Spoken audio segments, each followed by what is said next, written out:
Scene by scene, what makes Wicked timeless isn't just the spectacle. It's the message of courage, about identity, and about friendship that changes you for good. Be sure to see the epic emotional conclusion to the phenomenon and change you. Wicked Forbidden, only in theaters till November 20th.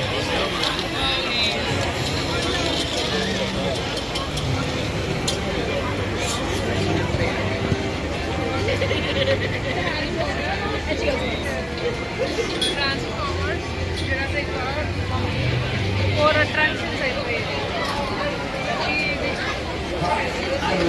One of the tour guides here at the park. Welcome to the world famous Universal Studios tour.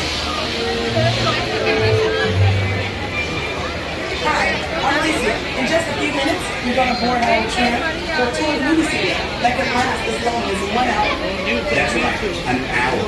Because of the length of the tour, we strongly recommend that you use the restrooms here in the tram plaza before you board the tram. If you need to step out of the queue line, please ask for assistance at any of our studio tour restrooms. Once on board the tram and the gates are closed, for your safety and those working at the studio, please remain inside the tram at all times. All set? During the tour, please keep your arms and all items inside the tram. For safety and those around you while aboard, we ask that you do not use selfie sticks. Also on today's tour, we are traveling on one of the first electric trams introduced into our fleet. Here to tell you a bit about that, the Today Show's Al Roker. I'm proud to announce that Universal Studios Hollywood is converting the world-famous studio tour trams to become electric vehicles. As these trams roll out, guests will be experiencing all the movie-making action propelled by the latest energy-efficient technology. Now, this is just one example of NBC Universal's and Comcast's commitment to becoming carbon neutral by 2035, helping us all take another step toward reducing our carbon footprint. So, welcome aboard for an awesome experience that's also awesome for the environment. All right, thank you, Al. We'll start to make our way down the hill past the Universal timeline. You see a lot of the great films Universal has produced throughout the years. Also on the right, you're going to pass by a section of the Starway escalator system that gets you down to the lower lot. It is one of the longest continuous escalators in the world, so, you know, we got that going for us. Also in the distance off to the right, you get kind of a brief elevated view of Super Nintendo World onto Mario and Luigi, the stars of our biggest film of 2023, the Super Mario Brothers movie. Off to the left, obviously, a lot of construction has been going on. There's, of course, for our upcoming Fast and Furious roller coaster, Fast and Furious Hollywood Drift. That is going to be opening up sometime next year. They haven't given us the official grand opening date yet, just sometime next year, but definitely looking forward to it. Going to be a lot of fun. As we continue down the hill, coming up on our right, we're going to be passing by Fire Station 51. Fire Station 51 is a real working fire station on our lot. It was actually named for the fictional Fire Station 51 from our television series Emergency, which shot on our property back in the 1970s. But this is where we leave the real world behind and continue on into the cinematic world of make-believe. We're heading down the hill to the front lot. It houses the majority of our sound stages. Sound stages being big warehouse-like structures have been soundproofed. Inside of those stages, we can create any environment that the story demands. Coming up ahead of us will be a great example, Soundstage 12. It's actually our oldest and largest soundstage. It's been used by numerous productions throughout the years, and we'll take a look at a few of them here.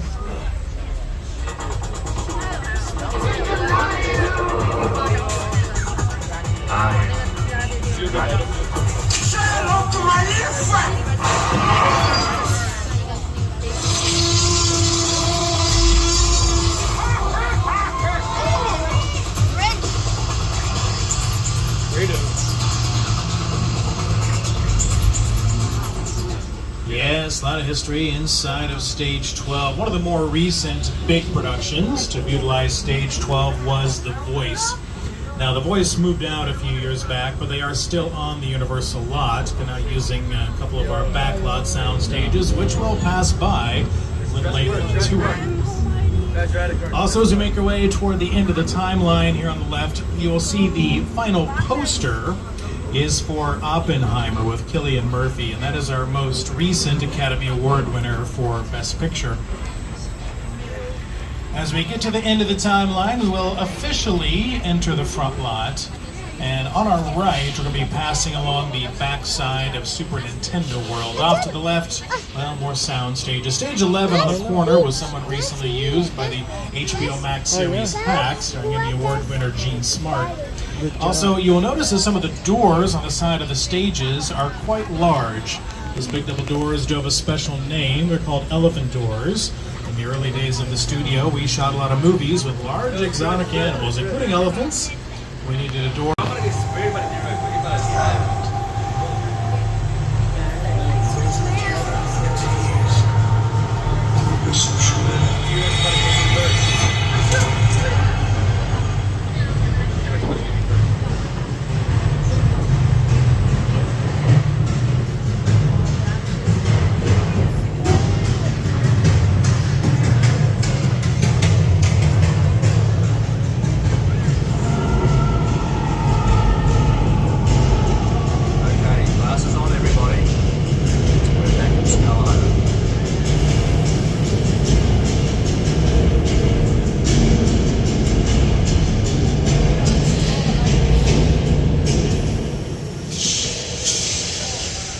Oh, look. Hey, see, Tia?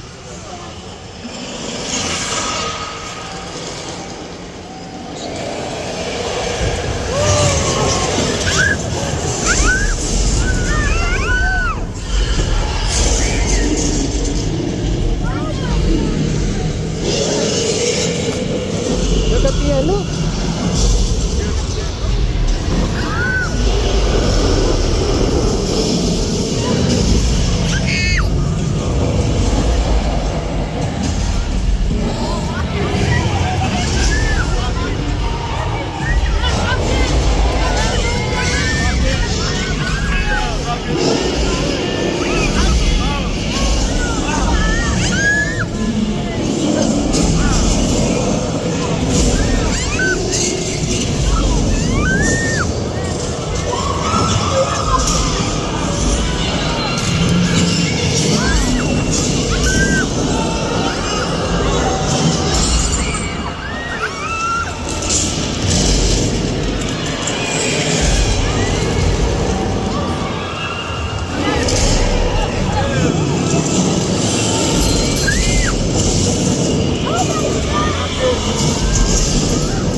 Kingkong 360 3D. Did you enjoy it, Tia? Yeah, that's scary.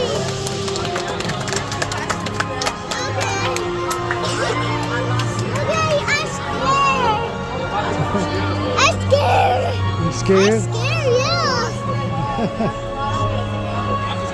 That's scary, huh? You're brave. I'm brave. I comfort the ears. Alright, that epic battle that we just witnessed was done on some of the world's largest digital 3D screens. They are 40 feet tall, 180 feet long. The film itself utilizes some of the most advanced technology in filmmaking today. Of course, done by Peter Jackson and his team at Weta Digital. Make our way back down New York Street. The street looks like it's a lot longer than it actually is. Looks like it just kind of keeps on going forever. A lot of the structures in the metro area are what we call facades, meaning false front. We just build the fronts and sides. Only what the camera needs to see. Your imagination will actually fill in the rest. A lot of the facades will look like they're made out of brick, stone, and mortar. That's not the case. Quite a few are actually foam, rubber, and fiberglass. We do have a wide variety of facades to portray a wide variety of time periods from the late 1800s through to present day, and even a little beyond. You can pretty much use them for whatever you might need. As we cruise along the backside of one of the structures here, you can see the back of it, not a whole lot to it. Some support beams, and that's pretty much about it. Now, other than the top secret production, some productions that have recently used Metro that I can mention include St. Denis Medical, which works great for them. Their sound stages are very close. Also, the new show, Stuart Fails to Save the Universe, starring Kevin Sussman. That is a spin-off of the Big Bang Theory series. Also, here at the far end of the metro area, you see it gets pretty bricky, not terribly exciting. We could use an area like this to portray the exterior of an industrial type setting, like a factory or warehouse. Doesn't work too bad. Also coming up on our... Tape our show right here in stage 30 and 31. Told you. In the heart of the Universal backlot. These state-of-the-art sound stages allow us to bring every round of our show to life. From the blind auditions to the live finale. And everything in between. I know. Make some noise! We know what America wants. Freedom sucks, baby! Yo, now, this is the underwear I'm wearing. Also on our left, a little body of water called Park Lake. Now today, you'll see some ducks out there paddling around and having a good time. But back in 1954, Park Lake was used to shoot a few scenes for one of our classic monster movies, Creature from the Black Lagoon, which last year celebrated its 70th anniversary.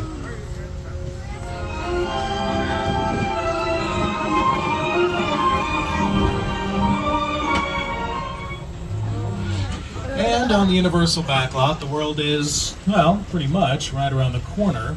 That's how we like it. It's pretty convenient that way. Coming up ahead of us is our European sets. They're affectionately known as Little Europe. Not too long ago, Little Europe was used extensively for The Good Place with Ted Danson and Kristen Bell. We do have access to Little Europe on today's tour, so we'll come in for a closer look, kind of wind our way through the middle of it here. And as we do that, let's see how it was used for The Good Place. You, Eleanor Shellstrom, are dead. Cool. This location, the afterlife, come on. I have never ever seen this. You're in the good place. I'm not supposed to be here. And I'm actually going to pause it there for a bit because the yogurt shop that you see on your screens, as we wind our way through here, we're going to be cutting off to the right. But coming up on our left, got the structure with the double doors that are wide open. Yeah, this was the yogurt shop. Not as, festively decorated as it was when it was on the show, but that is still the same spot. Also has the mobile lamppost nearby. Honestly, I kind of wish that was a real yogurt shop and open. We could all stop off for yogurts. Well, what do you do? Bad place. Well, maybe it's not all that bad. Hi there. How can I help you? What is the bad place like? Well, it doesn't sound awesome. Yes, they had a good time at The Good Place. Also, while we're in Little Europe, I mentioned earlier one of the shows that's been shooting on the lot as of late is The Paper, which is the Office spin-off starring Oscar Nunez and Chelsea Fry. For whatever reason, I guess they did a little work down here, it kind of makes sense, but for whatever reason, they decided to shoot a little promo down here amongst the European sets. Take a look.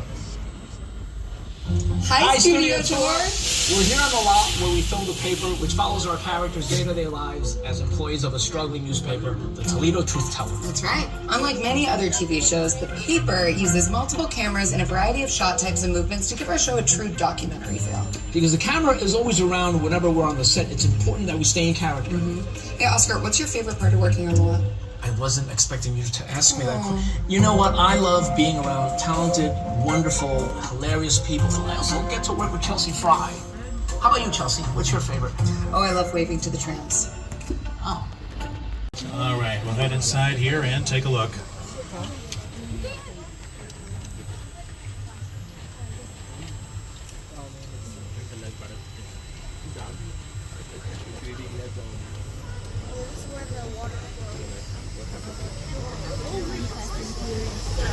And okay, well, right off the bat, they obviously went all in on the subway theme. And it looks like, okay, we have made our way off to San Francisco. Also, one thing that we do not want to do while we're in Stage 50 is touch anything, because this is what we call a hot set. Everything is pretty much exactly where they want it, so... Okay, hey, a little seismic activity. Hopefully just a quick tremor, but you never know, so... all right, well, let's give it the big one. Please remain seated and hang on.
stage will begin to put itself back together.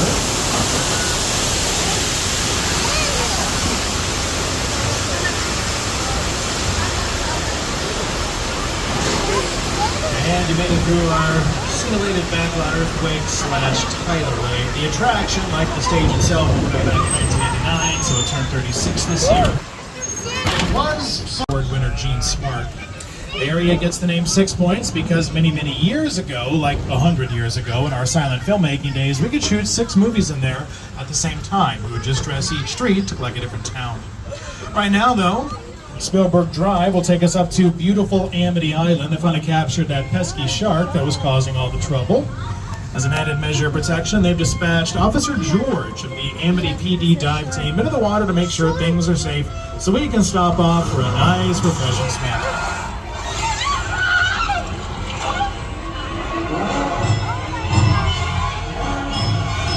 Okay, what?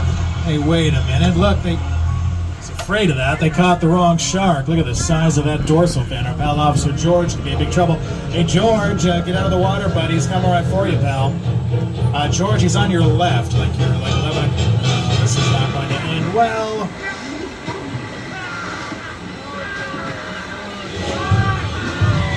Oh, that's disgusting. All right, well, we lost Officer George, and it just became a George kebab. They want us to clear the area. We're going to pull down here behind the dock. It should be a little safer. They have some bait attached to the yellow barrel in the water. Now, hopefully the shark will take that and not munch on us. So keep your eyes open. All right, there goes the bait. Very nice. And now the bait stop. What, the line break or something? Oh, wow. Yeah, line broke. All right, a gas line, and now there's a fire. Okay, we're going to have to... Hey, wait a minute. Look out, coming up on the right.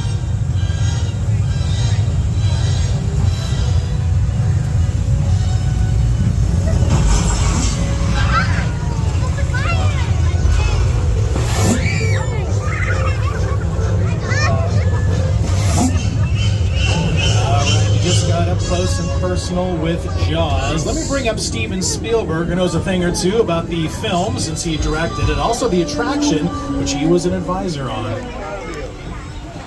The Jaws ride was almost the inevitable result of the size of the box office when Jaws first opened in June of 1975. And that was really the first time I ever got involved in the creation of a ride.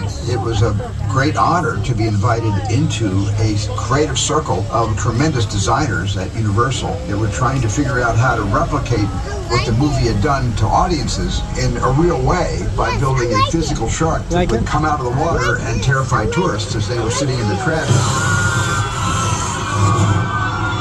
And the most amazing thing about the Jaws ride is it is exactly as it was from the time it was first placed on the Universal lot. There have been tweaks, of course, over the years, but it is essentially what the designers and myself all envisioned and created.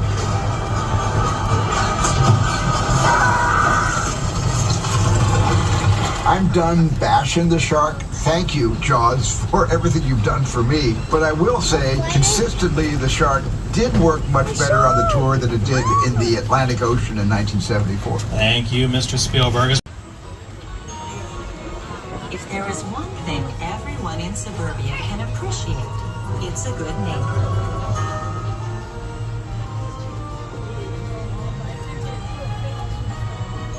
What the heck?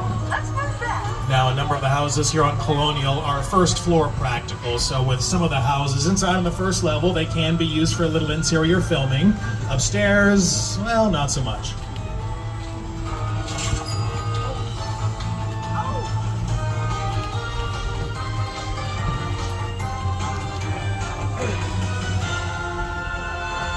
The Housewives moved out in 2012. Since that time, Colonial Street has been used by numerous other productions. One of the most recent being her upcoming Peacock series, The Burbs, starring Keke Palmer. It was based on the old Todd Jeep from Jurassic Park. Flintstones made donations, Fast and Furious vehicles, then at the very end, a couple of Transformers. So definitely a few vehicle goodies in the area. As we round the corner from that, we'll find ourselves at a very historic and honestly kind of creepy set, the Bates Motel. In the distance, the Psycho House. These are two of the oldest freestanding sets in all of Hollywood. The Psycho House up on the hill is built at 3/4 scale, so on screen it will look farther away than it actually is. On our way to the Psycho House, coming up on our left, we'll pass by our replica Hollywood sign. The actual Hollywood sign on the side of Mount Lee has 45-foot tall letters. Our replica there has 10-foot tall letters. And we'll take you by the... Oh man, I thought he was out of town. Okay, well, not to alarm anybody, but Norman is home at the Psycho House, looking as fiendish as ever. Try not to make eye contact. Norman gets a bit stabby, so let's very carefully pass by. Don't want to provoke him. Uh-oh, well, so much for that. Yeah, see, all these years later, still packing the knife. Yeah, watch out back there.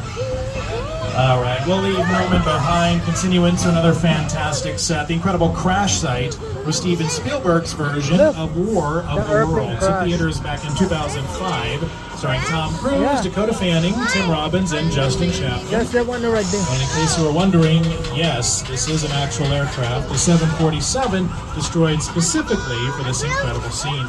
Also, something I find interesting, if you look into the hills above the crash site, up on the hills, to see a few houses up there. In case you're wondering, those houses up there, those are not sets. That is not Universal property. Those are private residences. Some people get up in the morning and have their, I don't know, avocado toast and coffee and look out at Universal lots. Not too shabby, huh? Anyway, of course, while we're here, let's take a look at the scene this set was used for. Look, that's the one right there, the movie. The airplane crash site set is perfect example of a set that is all they use this. around They use this. Stephen. They use this for the movie. Sit down and talk about War of the World. I thought, what if the 747 goes down right there on the in a TV? big neighborhood? Because it's just something you don't see. You're doing good. You're doing good. Keep your eyes on me. Listen, I want you to close your eyes, okay? Now I'm closed.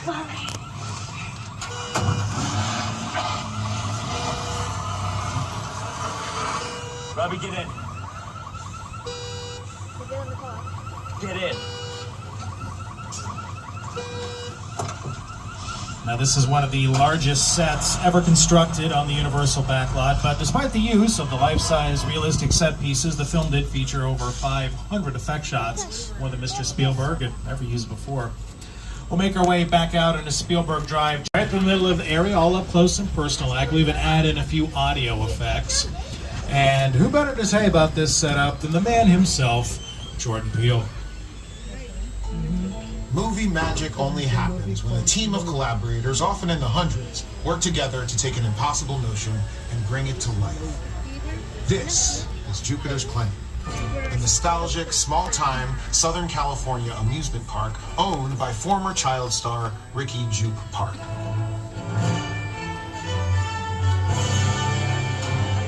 Over there, look into the winking lip and have your picture taken just like the kids in that old 90s movie Kid Show.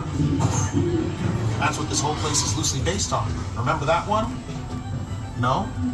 Well, a little further down, you can see the brand new Star Lasso experience. Built to showcase an unbelievable new live show. It's not looking so live. Anyway, behind this Hollywood fantasy of a gold rush frontier town lies a sinister secret. It is smack dab in the city. Welcome to the world of no.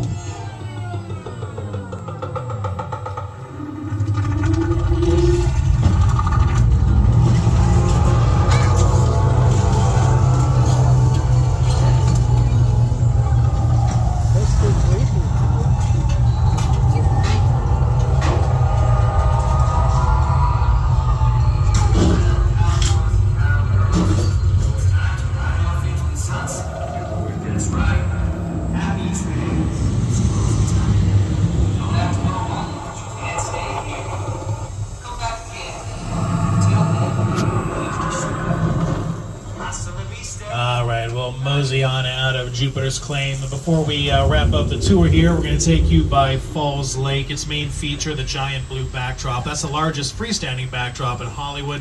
It's 200 feet wide and 50 feet high. The big concrete basin in front of it gets pretty deep in parts. At full capacity, can hold roughly 2.7 million. That is their stage 16. It's one of the largest in North America.